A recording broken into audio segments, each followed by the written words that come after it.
Heyo everybody, Haku here with my review for Tower of God Chapter 442 or Season 3 Episode 25. And it's a shame that this is the chapter that I end up being so busy and so late reviewing, because this is maybe my favorite one. I really like this one a lot. My favorite one from Season 3 so far, but it's one of those things where unless you got like super special memory brain going on or something, you can't like just be like, I remember exactly what happened in every single chapter. And like what happened in which chapter but not in another. So yeah, I don't totally fully remember exactly what was in every single season 3 chapter or every chapter this arc, but this one might be my favorite so far. I really liked it. It was exciting. There were some bits that were kind of funny. There was sort of a really good outline of it where this happens and then it connects into what's happening next and then what's happening next, and it all flowed really well together. There have been some Tower of God chapters that have been really good at this. I think in like early season 2 and early Hell Train that had like really good organization. So this isn't the best Tower of God chapter with that I can think of. But either way, this was a really well organized one. And just generally, we saw multiple things, and I generally liked the things we saw. So yeah, let me go through it, talk about it, scene by scene and all that.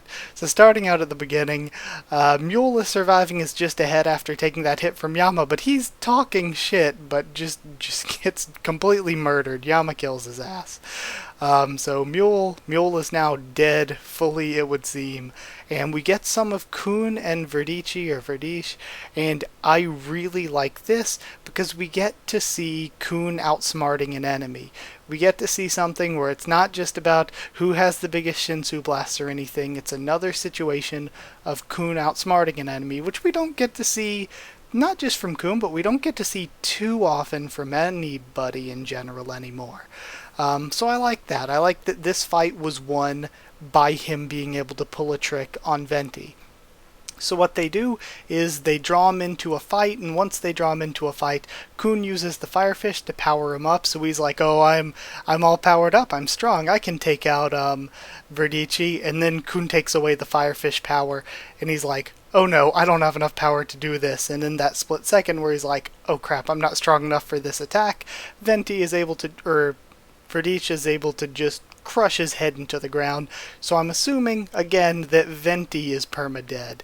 They might have survived somehow, but their head looked pretty bashed face first into the ground. So very good chance that Venti is totally dead at this, or Venti is totally dead at this point.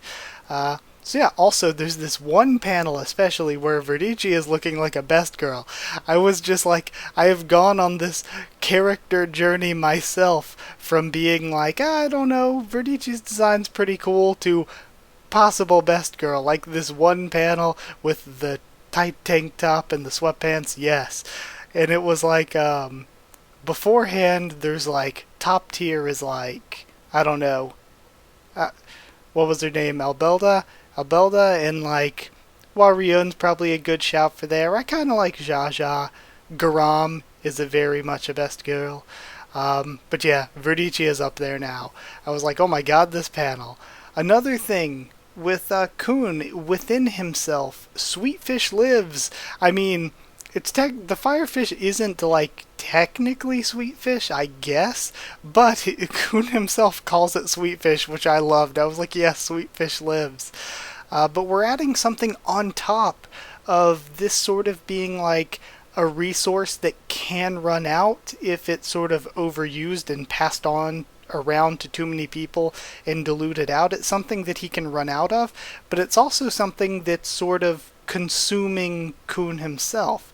And we get this sort of explanation of it like, the flame is consuming Kun when he uses it, and it threatens to one day consume everything around him, but the reason that he's able to at least use it is because his Shinsu is ice-type Shinsu, so it's protecting him from it a little bit. It's allowing him to resist the burning a little bit, which explains how it's something that he can just use, but ordinarily if somebody tried to just use it, like it's something where it's not like there's no sort of skill curve to it. Whoever has the flame can use the flame. but ordinarily if they used the flame and they weren't compatible with it, it would just burn them up. However, Kun can survive it because he has Ice-type Shinsu. So we add a layer of logic to that, and we sort of have another sort of asterisk or caveat placed upon Kun. Other than sort of it not being a permanent power, it's also a power that can backfire on him if he overuses it, potentially. So from there we see Kelhelm arrive, and I love that his sort of traveling system, we get to see where it ends, and it looks like tree roots, and I love that. It's like he's traveling through the roots, because when we did see the 5 elements that the ancients could control, plants were one of them. So now we have the earth type, Rak, we have the fire type, Evenkel, and now Kelhelm is sort of the plant type one. But I think it was kind of weird. They translated his name differently. It was mostly just spelled different. It would still pretty much be pronounced Kelhelm instead of Kelhelm, but pretty much the same thing. It's just weird whenever they literally just go out and change a character's full last name in the translation and don't give like a little asterisk and little note off to the side saying, hey, we changed this character's name. Because sometimes, like in the case of Berdish being changed to Verdici, it becomes like really, really confusing. Like if I hadn't already heard about that from like the fans translated blog posts, and I saw, I think it was Doom or Paul reference, or no, it was Gado reference Verdici, and I didn't know that ahead of time, I would have been like, who in the hell are they talking about?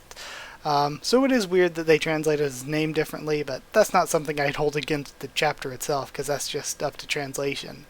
But we have this Red Witch character pretty much confirmed as a Red Witch now, and I actually really like her. I've said before I liked her design. But she says that White is sleeping beneath them, and Kelhelm's like, yeah, he's not at full power, but I definitely don't want to wake him up, so we're just going to let him sleep. So I find it funny that White, like when we were all trying to guess where White was, we're like, maybe he's out doing like what Evenkel was doing, collecting allies, maybe he's out collecting souls, maybe he's just asleep on Madarako's ship. Turns out, yeah, he was just asleep, which is hilarious. So yeah, White's just been sleeping this whole time. From there, the Red Witch is able to locate Bomb, but says that Bomb is on a path that they can't trace. And she mentions that she wants to kill him, which I think is kind of a cool character thing for this new Red Witch character, showing that Bomb is on a path that the Red Witches can't trace. We already sort of know this from Warriun, that Bomb kind of breaks the rules and goes outside of the paths, but we have 2 different approaches. And this character being develops Warriun more, because Warriun made the decision to be like, this guy's an irregular. He doesn't necessarily follow set paths the way everybody else does. I want to support him and push him forward and sort of make him my god or whatever. And of course Warriun is more nuanced than that, but it's still cool. And we see that it makes it even more cool knowing that this other character is a Red Witch, so they see the same thing with Bomb and decide, instead of, I want to push them forward because they break the rules, they're different, they're special, they're different, they don't follow the rules that I can understand, that I can see, so I want to kill them, because them being outside of the normal pathways really screws with my perception of reality, because you'd figure somebody like that, they can see the pathways in the tower in the future, whatever. Having somebody that doesn't fit into something that they've been able to see is probably really sketchy for them and whatever they or their allies' plans are. So I like that she makes a different decision, a different opinion on Bomb than Warriun does, which is really cool. So Kelhelm says, stay here, because if he's screwing with you, he could mess you up if you get too close or whatever. I'm going to go after him alone. So Kelhelm heads out there. We cut to Bomb in Doom, where Doom is still trying to be like, yeah, I'll give you K9 people power. You can take Yama's place. And I've said multiple times, Bomb is a character that can be naive at times, but Bomb is never really stupid. Like, Bomb is not dumb enough to actually take this, like, deal. Bomb is like, there's no way, you give me K9 powers and then you can mind control me. But now we get into a cooler facet about Doom, where he can forcefully turn people into canine people, which I think adds a lot to his character and adds a lot to his value of why some group like FUG would want him as a slayer. Not only can he create this powerful race of people and can control this powerful race of people, but he can forcefully convert somebody to that race of people and then control them. So it's like, not only does he have his own powers, his own transformation, not only does he have the transformation of the canine people he creates, but it's basically like he also has mind control for anybody that he can sort of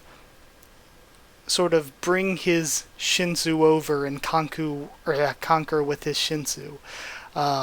So it's actually really cool and makes Doom sort of a more valuable asset for a group like FUG that he can do that. So it makes even more sense why they would want him as a Slayer, even though Yama is stronger in a 1v1 fight. So Karaka straight embarrasses Paul and then goes to jump in and try to save Bomb. And I think it's cool next that Bomb sees into Doom when he's getting sort of his transformation-y Shinsu shoved into him to try to make him into a canine person. Bomb sees some of Doom's backstory, and he has a grudge against the 10 families, and in particular against Lopobia Yasracha. Lopobia Sriracha's out here, and we haven't heard, he's the only 10 family head that we haven't heard their name before, so it's really cool that we get this 10 family head's name. At least I'm assuming Yasracha's the head from what Doom said. I can't remember if he said exactly that it was the 10 family head, but I'm assuming it is. So that's really, really cool. And Bomb, because his Shinsu quality, just like Kunza's ice, Bomb has some sort of eating or absorption or devouring Shinsu quality. Because that is his Shinsu quality, he starts to devour the canine transformation Shinsu, which means that Bomb may end up with canine powers anyway, but it is what it is. So Bomb starts to devour Doom's Shinsu, and Kelhelm shows up and stops Doom. He's like, Doom, what are you doing? This is a terrible idea. You shouldn't have woken up. Stop what you're doing with Bomb. Don't give him your powers or whatever. And then Doom's like, oh, okay, you're an elder. I get it. And Kelhelm explains that the elders have a council and that they have made their decision to replace Yama with Doom as a Slayer. And then at the very end, we get Yama showing up with just the Hey You Traitors line. It was so good. I really, really like Yama's character a lot. So yeah, overall, this was a really good chapter. In an arc where a lot of chapters weren't that good, it really feels like in the past few chapters they've been really bringing things around to make a specific point with the story they're telling, and I think it's been really good. And I think especially this chapter, things were really focused, really organized, and it just felt like there was real vision to what was going on right here. So I liked it a lot. Yeah, generally like the chapter. I think Yama and Kelhelm are both great. I really like Kelhelm's character too. I like that Kun got to sort of win his fight, at least for now, at least against Venti. We don't know what's going to go on with their other allies, but he won it by outsmarting the enemy, which is, again, we used to see a lot of sort of outsmarting and outmaneuvering. We don't see as much anymore, so it was nice to see that. Verdici is Bay, and I like that we got more development for both Kun's flame powers and more development for Doom and his powers, and sort of the potential sad backstory he could have, which of course will probably lead him into being Bomb's ally, because I definitely think we're going to come out of this story with Doom's group / Paul's group being Bomb's allies, and probably Yama too. The brothers are probably going to all make up, become friends again, and ally with Bomb. That seems like a really happy ending, but it's kind of what I see coming here. And then the last thing I have in my notes in general is, yeah, the new Red Witch character is really cool too. And I like that we now know their character a little bit and sort of their thoughts or motivations. Not very deeply yet, but we know a bit about what's going on in their head now, which is cool. So yeah, overall, I'd actually give it a 9.25 crushed heads out of 10, because we saw 2 of them this chapter. 9.25, I really enjoyed it. It might be my favorite chapter from this whole season so far, and I hope you enjoyed it too. But yeah, that's it for my video. So, like if you did like the video, comment down there to tell me what you thought of this week's chapter, what you thought of my thoughts on it and all that. Subscribe for more Tower of God, much more on the channel. Follow on Twitter if you want. I can try to keep you updated there and stuff for the channel or talk to you there. If you want a link to our Discord server to talk to me or more of us on Discord, it's free and open for anyone. And if you would like to help support the channel on Patreon to help keep it going, or to have the opportunity to give suggestions and vote on a new series every 3 months, then a link to the Patreon will be in the description, or it's patreon.com/Haku of the Tubes. So yeah, thank you so much for watching once again, and I'll see you all next time.